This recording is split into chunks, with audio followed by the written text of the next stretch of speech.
साथियों, शनिवार ये नो बैग डे और अक्टूबर माह है 2024। गतिविधियाँ क्या रहेगी? महत्वपूर्ण है गुड टच, बैड टच और इसी के साथ ही गतिविधियाँ रिकॉर्ड संधारण, प्रेषण जानेंगे हम। गतिविधियाँ थीम क्या होगी, शाला दर्पण पर एंट्री क्या रहेगी, रिकॉर्ड संधारण जो रजिस्टर है वह किस प्रकार से तैयार किया जाएगा। तो इन सभी चीज़ों की जानकारी आपको आज के इस वीडियो के अंदर दी जाएगी, तो आप वीडियो को शुरू से अंत तक जरूर देखें। और यदि आप चैनल पर नए तो चैनल को सब्सक्राइब करके रखें, जिससे कि इस प्रकार के महत्वपूर्ण अपडेट जो कि हम आपके लिए लेके आते हैं आपको सबसे पहले हमारे चैनल के माध्यम से प्राप्त होते हैं। तो साथ ही शुरू करते हैं आज का वीडियो। 1 से 5 के लिए थीम है खेल खेल में विज्ञान। समूह रहेगा हमारे पास में अंकुर। कक्षा 1 से 2 के लिए गतिविधि का नाम रहेगा तैरेगा या डूबेगा। गतिविधि के उद्देश्य रहेंगे विद्यार्थियों में जल में डूबने और तैरने वाली वस्तुओं के माध्यम से वैज्ञानिक सोच विकसित करना है। विद्यार्थियों को तैरने और डूबने वाली वस्तुओं के माध्यम से उत्प्लावन बल को समझाना है। आवश्यक सामग्री रहेगी पर्याप्त पानी की क्षमता का टब, घर की विभिन्न वस्तुएं जैसे पिन, रबड़, कागज, रुमाल, प्लास्टिक, चंपल और चम्मच, चार्ट पेपर इत्यादि। शिक्षक हेतु निर्देश। शिक्षक गतिविधियों से पूर्व विद्यार्थियों को जल में वस्तुओं के डूबने और तैरने की सूची बनाकर गतिविधियों का अभ्यास करवाएगा। गतिविधि के चरण इस प्रकार रहेंगे। विद्यार्थियों को उनके परिवेश की विभिन्न वस्तुओं को एकत्र करने के लिए कहेंगे, जैसे प्लास्टिक, धातु, कपड़े और गत्ते, कपड़े इत्यादि से बनी वस्तुएं। एक एक करके उन वस्तुओं को पानी से भरे टब में रखते हैं। चार्ट पेपर पर एक और डूबने वाली और एक और तैरने वाली वस्तुओं के नाम दर्ज कर लेते हैं। अंत में दोनों प्रकार की वस्तुओं के प्रारंभिक अंतर को स्पष्ट करें। शिक्षक विद्यार्थियों को कहेंगे कि वो अपने घर पर इस तरह की गतिविधि करके देख सकते हैं। सीखने के अलोजरे इस प्रकार से निकल के आएंगे।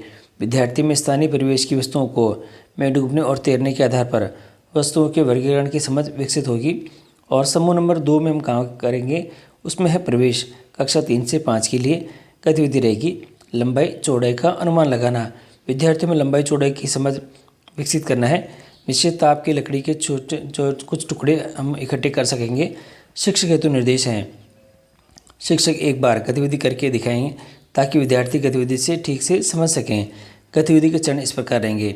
सभी विद्यार्थियों को शिक्षक द्वारा कक्ष की लंबाई और चौड़ाई को बालिशत से और किसी एक निश्चित नाप की लकड़ी से नापना बताया जाएगा। और विद्यार्थियों को सबसे पहले किसी कक्ष या बरामदे की लंबाई कितनी बालिशत हो सकती है उसका अनुमान लगाने के लिए कहेंगे। और इसमें उसी प्रकार एक निश्चित नाप की लकड़ी को दिखाते हुए किसी कमरे या बरामदे की लंबाई लकड़ी के माप के अनुसार नापने को कहा जाएगा। अब विद्यार्थियों से लकड़ी के द्वारा सही माप का पता लगाया जाएगा, करवाया जाएगा। इस प्रकार किसी टेबल और अन्य सामग्री की लंबाई और चौड़ाई, ऊंचाई का अनुमान लगाकर वास्तविक नाप में अंतर देख सकेंगे। और विद्यार्थियों में अंत में लंबाई और चौड़ाई का मापन के बारे में चर्चा हो सकेगी। सीखने के एलोज हैं। विद्यार्थियों में अनुमानित और वास्तविक मापन के बारे में समझ विकसित होगी। अब आएगा खुशी की पाठशाला। इसके अंदर है समूह 1 अंकुर और समूह 2 हमारा प्रवेश। और गतिविधि का नाम है दुनिया आज मेरे घर आई।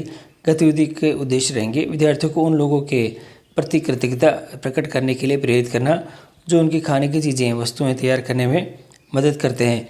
वस्तुओं को विद्यार्थियों को सृजनात्मक तरीके से अपने विचार व्यक्त करने के लिए प्रेरित भी कर सकेंगे। और इसमें आवश्यक सामग्री रहेगी ब्लैक बोर्ड, चार्ट पेपर, रंगीन पेंसिल, कागज इत्यादि। शिक्षक हेतु निर्देश इस प्रकार हैं। शिक्षक कुछ उदाहरण या परिस्थितियों की सूची तैयार कर ले। गतिविधि में सहायक होगी। गतिविधि के चरण इस प्रकार से रहेंगे। शिक्षक गतिविधि के प्रारंभ में कुछ प्रश्न पूछ सकता है। आज सभी ने नाश्ता क्या खाया? और उसके पश्चात शिक्षक विद्यार्थियों को कोई भी एक खाने की वस्तु का चित्र बनाने के लिए कहेंगे। और विद्यार्थियों ने जो भी खाने का चित्र बनाया है उसे थाली तक लाने के लिए किन किन लोगों ने मदद की, उनका चित्र नाम की सूची भी बनाई जाएगी। शिक्षक उदाहरण के माध्यम से पकाने से लेकर किसान तक की कड़ी को समझाएंगे। और गतिविधि के अंत में विद्यार्थी अपने चित्र पर चिंतन करेंगे कि जैसे दुनिया उनके घर आए, उनके प्रति कृतज्ञता प्रकट कर सकेंगे। शिक्षक विद्यार्थियों को घर जाकर अन्य वस्तुओं पर चिंतन करने के निर्देश दे सकते हैं, जिसमें और लोगों को योगदान भी रहेगा। गतिविधि के प्रतिफल इस प्रकार निकल के आएंगे। विद्यार्थी उन लोगों के प्रति कृतज्ञता महसूस करेंगे जो उनकी खाने की चीज़ें तैयार करते हैं।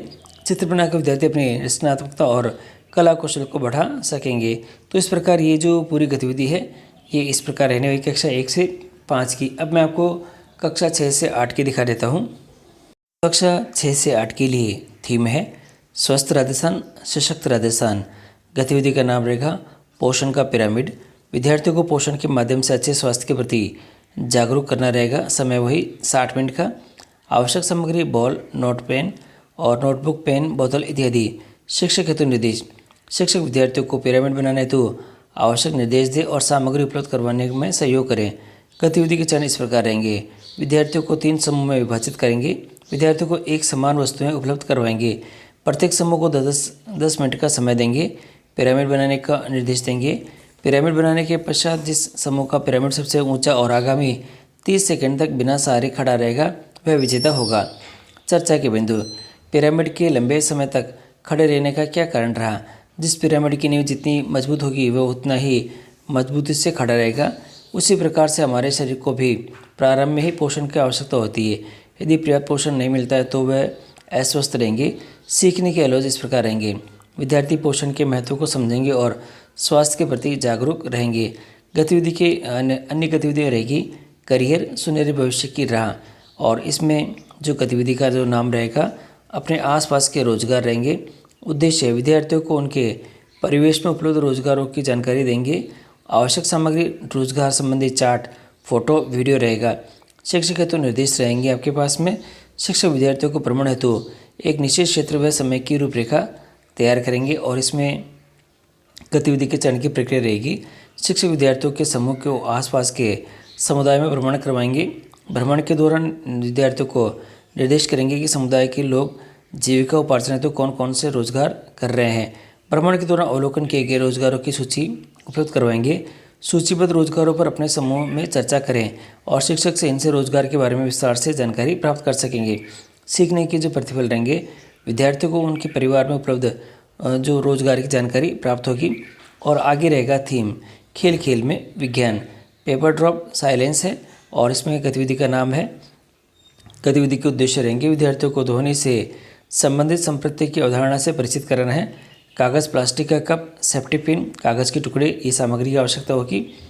शिक्षक हेतु निर्देश हैं विद्यार्थियों के लिए आवश्यक सामग्री की व्यवस्था कर उन्हें शांत रखने के लिए कहें। शिक्षक गतिविधि की समझ बनाने हेतु निम्नलिखित लिंक की सहायता ले सकें। गतिविधि के चरण रहेंगे इसमें। शिक्षक विद्यार्थियों को शांत रखने के लिए कहेगा और जिससे पिन के गिरने की ध्वनि सुनाई दे। पिन ड्रॉप साइलेंस तथा यदि आल पेन भी गिराया जाए तो उसकी ध्वनि भी सुनाई दे। शिक्षक विद्यार्थियों को पूछेंगे कि किस कागज़ के छोटे टुकड़े को गिराया जाए तो उसकी ध्वनि सुनाई देगी क्या? सामान्यतः सभी बच्चों को उत्तर रहेगा नहीं। तो अब आगे कहा जाएगा।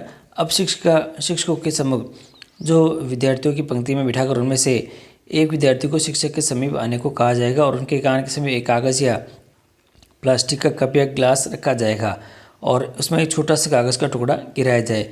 यदि विद्यार्थी ध्वनि सुन ले तो कागज़ के टुकड़े और अधिक और छोटा किया जाए और ये प्रक्रिया हम लगातार चलती रहेगी और ये कागज़ के गिरने की ध्वनि सुनाई देना बंद नहीं हो जाए जब तक ये कार्य करता रहना है। सीखने के प्रतिफल इसमें रहेंगे कि विद्यार्थी ध्वनि से संबंधित अवधारणा को समझ सकेंगे और विद्यार्थियों में वैज्ञानिक दृष्टिकोण का विकास होगा। तो साथियों इस प्रकार से ये जो पूरी एक महत्वपूर्ण जो क्रिया है ये रहने वाली है। और इसके बाद हम आपको दिखा देते हैं कक्षा 9 से 12 के लिए क्या गतिविधियाँ रहने की। शनिवार ये नो बैग डे और नो बैग डे में इस बार कक्षा 9 से 12 के लिए थीम है स्वस्थ राजस्थान सशक्त राजस्थान और गतिविधि का नाम रहेगा शारीरिक वृद्धि। 60 मिनट का समय है। गतिविधि के उद्देश्य इस प्रकार से रहेंगे और वो हैं विद्यार्थियों में शारीरिक वृद्धि की समझ विकसित करना है। आवश्यक सामग्री रहेगी फीता, दीवार पर अंकित स्केल, वेट मशीन, चार्ट, रंग इत्यादि। और शिक्षक हेतु निर्देश रहेंगे सभी विद्यार्थियों को कक्षा अध्यापक व शारीरिक शिक्षक की सहायता से कक्षा अनुसार पंक्तियों में बिठाएं और गतिविधि के चरण इस प्रकार से रहेंगे। इस गतिविधि के प्रारंभ में कुछ रोचकता से किया जाए। इसके लिए किसी एक विद्यार्थी को दीवार के सहारे खड़ा करके उसके दोनों हाथ फैलाने को कहा जाए। अब उन्हें अनुमान लगाने को कहा जाए कि शिक्षक उनमें रोचकता लाने के लिए एक खेल गतिविधि करवाएंगे। इसमें हाथों को फैलाकर दी गई लंबाई और फिर से पैर से सिर की लंबाई भी लेने के लिए कहेंगे। इसके लिए एक धागे या डोरी का इस्तेमाल किया जा सकता है। इस डोरी से अलग अलग विद्यार्थियों को माप लिया जाएगा, फिर उसे फीते से माप लेंगे। विद्यार्थियों को बताएं कि आप जब हाथ फैलाएंगे तब दोनों हाथों की उंगलियों के मध्य की पूरी शरीर की कुल लंबाई के बराबर होती है। सभी आंकड़ों की सूची बनाकर विद्यार्थियों को बताएं कि इस प्रकार से शरीर का बढ़ना वृद्धि कहलाता है। सीखने के प्रतिफल हैं। इस गतिविधि के माध्यम से विद्यार्थियों में शारीरिक वृद्धि की समझ विकसित होगी। दूसरी खेल की गतिविधि है। खेल खेल में विज्ञान, आओ गप लगाएं। और गतिविधि के उद्देश्य रहेंगे विद्यार्थियों में वैज्ञानिक और रचनात्मक सोच का विकास करना है। कुछ निश्चित टॉपिक पर लिखी हुई पर्चियाँ, शिक्षक हेतु निर्देश। प्रत्येक अभिव्यक्ति के बाद शिक्षक लगातार विद्यार्थियों का मार्गदर्शन करेंगे। जो गतिविधि के चरण रहेंगे इस प्रकार हैं। एक बॉक्स में कुछ निश्चित टॉपिक पर लिखी हुई पर्चियाँ रखते हैं। प्रत्येक विद्यार्थी को पर्ची उठाकर 3 मिनट सोचने के लिए कहेंगे और 5 मिनट उस टॉपिक पर बोलने के लिए कहा जाएगा। कुछ टॉपिक इस प्रकार है। यदि मैं वैज्ञानिक होता और यदि मैं चांद पर होता, आप कोई सी एक मशीन बनाना चाहोगे तो क्या, क्यों, और आपको कौन सा वाहन सबसे अच्छा लगता है और क्यों, आप अपने घर को सुंदर बनाने के लिए क्या करेंगे, भविष्य में मेरा क्लासरूम कैसा हो। तो ये इस प्रकार से रहेंगे। सीखने के जो आलोच रहेंगे इसमें, इस गतिविधि के माध्यम से विद्यार्थियों में वैज्ञानिक और रचनात्मक सोच का विकास होगा। विशिष्ट गतिविधियाँ भी हम करवाएंगे। इसके अंतर्गत सुरक्षित स्कूल, सुरक्षित राजस्थान रहेगा। असुरक्षित स्पर्श के विरुद्ध जागरूकता गतिविधि के उद्देश्य रहेंगे। किशोर किशोरों को अच्छे और बुरे स्पर्श के बीच का अंतर स्पष्ट समझाना है। आत्मरक्षा के तरीकों की जानकारी देना है। इनका आत्मविश्वास बढ़ता है, जिससे विद्यार्थियों को अपनी भावनाओं और अनुभवों को खुलकर साझा करने के लिए प्रेरित करना है। समुदाय और अभिभावकों को विद्यार्थियों की सुरक्षा के प्रति संवेदनशील बनाना है। आवश्यक सामग्री है पोस्टर, बैनर, माइक, स्पीकर, रंगीन कपड़े, प्रॉप्स और संवाद स्क्रिप्ट, कागज़, पेन, अभिनय के लिए कुछ छोटे छोटे प्रॉप्स और शिक्षक पूर्व में इस नाटक की स्क्रिप्ट तैयार कर लेंगे। गतिविधि के चरण रहेंगे कि सभी पात्रों का परिचय और भूमिका वितरण रहेगा। संवाद का अभ्यास और तैयारी, सेटअप तैयार करना, पोस्टर और बैनर बनाना। प्रस्तुति, प्रारंभिक दृश्य, विद्यालय का एक सामान्य दिन जब विद्यार्थी शिक्षक मिलकर काम कर रहे हैं। मध्य दृश्य दिया रहेगा। इसमें आएगा एक अजनबी विद्यालय के बाहर विद्यार्थियों से मिलने की कोशिश करता है और उन्हें गलत तरीके से छूने की कोशिश करता है। शिक्षकों द्वारा गुड टच और बैड टच का महत्व समझाया जाएगा और विद्यार्थी अपने अनुभव साझा करते हैं कि सीखते हैं कि और खतरे की स्थिति में कैसे प्रतिक्रिया करनी है। समापन रहेगा। विद्यार्थी अजनबी के खिलाफ कार्रवाई करते हैं और पुलिस की मदद से उसे पकड़वाते हैं। परिवार और विद्यालय में सुरक्षा के महत्व पर बल दिया जाता है। विद्यार्थियों को सतर्क रहने की सलाह दी जाती है। प्रश्न उत्तर यहाँ इस प्रकार रहेंगे। विद्यार्थी और अभिभावकों के सवालों का जवाब देना है। गुड टच और बैड टच की पहचान कैसे करें, इस पर चर्चा करनी है। फीडबैक रहेगा कि उपस्थित विद्यार्थियों और अभिभावकों से जो फीडबैक लेना है, उनकी राय का और सुझाव आपको यहाँ पे देना है। सीखने के जो प्रतिफल रहेंगे, किशोर समझ पाएंगे कि कौन सा इस पर सुरक्षित है और कौन सा नहीं। विद्यार्थी जानेंगे कि खतरे की स्थिति में कैसे प्रतिक्रिया दें, इससे मदद मांगे। विद्यार्थी और अभिभावक सुरक्षा के महत्व को समझेंगे और सतर्क रहेंगे। विद्यार्थी आत्मविश्वास के साथ अपनी सुरक्षा के कदम उठाने में सक्षम होंगे और दूसरों को भी जागरूक करेंगे। तो इस प्रकार गुड टच और बैड टच की यहाँ पे जानकारी विद्यार्थियों के द्वारा यहाँ पे दी जाएगी।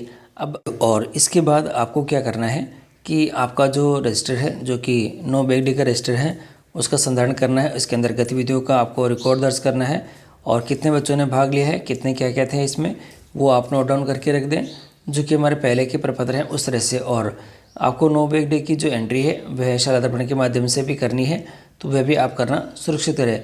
और रिकॉर्ड का संधारण आप कंप्लीट करके रखें। प्रेषण के रूप में आप फ़ोटो ले लें और फ़ोटो के साथ ही अगर वीडियो भी लेना चाहे तो वीडियो भी आप यहाँ पे ले सकेंगे। तो इस प्रकार ये पूरी प्रक्रिया रहने वाली है और आप भी आपके विद्यालय के अंदर रिकॉर्ड संधारण का रजिस्टर तैयार करके रखें और जो वीडियोस और जो प्रेषण के लिए फ़ोटोज़ है वह तैयार करके रखें।